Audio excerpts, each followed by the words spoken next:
We continue our study in the Gospel of Matthew and find ourselves in this portion in Matthew chapter 21 and verse 23, reading in the New American Standard Bible.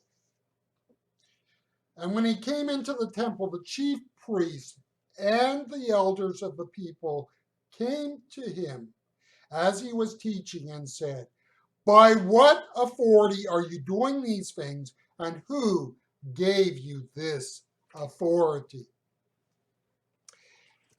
If you want to destroy a society, how do you seek to destroy it? How would you go about it? If you had some potential enemy country, what could you do to push it to the verge of collapse? Look at the historical example of Russia as it enters the First World War. The ruling family of Russia at that time was the Romanovs. The Romanovs were powerful on the surface. Russia in general, though, enters in the 20th century as a backward nation, way behind in many metrics in comparison to most European countries. The Romanovs were out of touch with their people, and the Romanovs were out of touch with the wider currents of change within society. The Romanovs were clearly a family that, well, just ruled in a bubble. The First World War exacerbated what was a bad situation.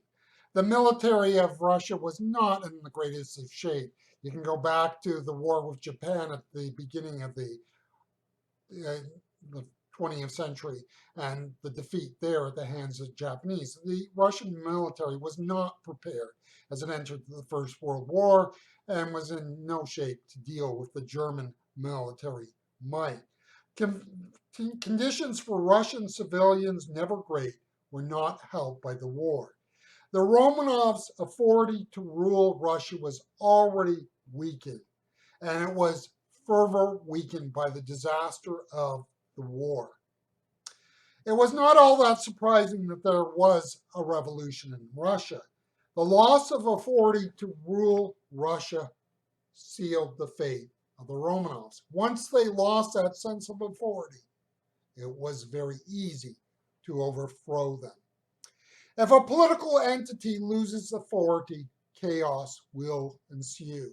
Authority is the center of a society. When the center is gone, there is no longer the glue that holds society together. In that sense, the religious establishment of Jesus' day had reason to be concerned about Jesus. Go back to Jesus cleansing the temple, and what was that act doing? What was that act an affront to? It was a direct challenge of the authority of the temple and those that ran the temple.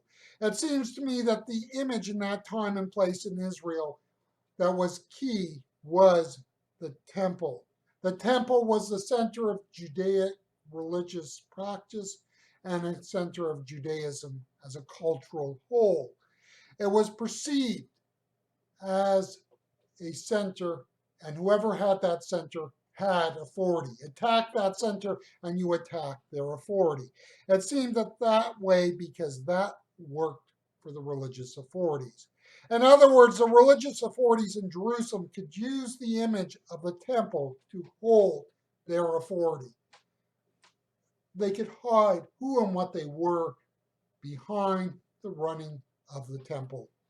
The authority of the religious leaders of Jerusalem was derived from Roman authorities. The religious leaders knew that to keep their authority, they had to live with and respect the authority over them. And that way they feared Jesus as one that threatened that delicate balance. So the question was where Jesus got his authority from. Jesus, no. And that in this operated in an authoritative way. That was a threat to the religious establishment. Jesus was a threat because he did not recognize as an ultimate authority the Roman authorities or the Jewish authorities under the Romans, and in particular those that ran the temple, as an extension of Roman authority. They had their authority as long as they respected Roman authority.